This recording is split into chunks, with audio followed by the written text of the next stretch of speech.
Understanding 360-degree rotation. Hello, everyone. Welcome to our channel. Today, we're going to explore a fascinating phrase that you might have heard in various contexts. 360-degree rotation. This term is not just limited to physics or mathematics. It's used in everyday language to describe a complete turn or transformation. Let's dive into what this phrase really means and how you can use it in your English conversations. 360-degree rotation refers to a full circle movement.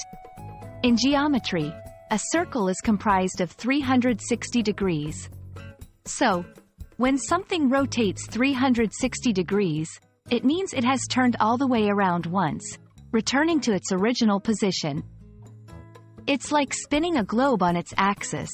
One complete turn and it's back to where it started.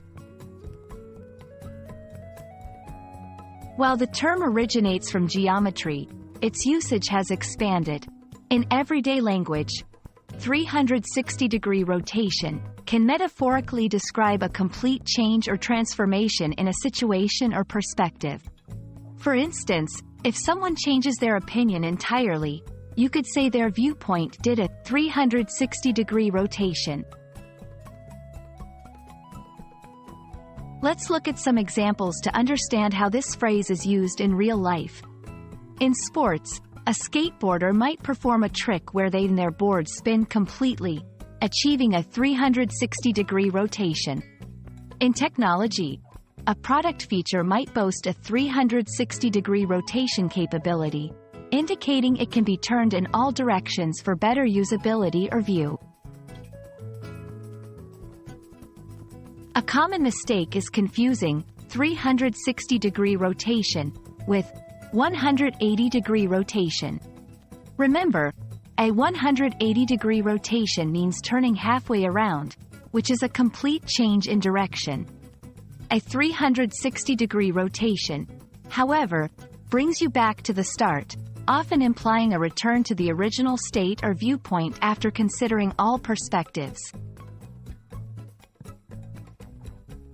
We hope this video has given you a clear understanding of what 360-degree rotation means and how it's used both in technical fields and everyday speech. Remember, learning English is like a 360-degree journey. You explore all angles and come back with a wealth of knowledge. Thanks for watching, and see you in our next video.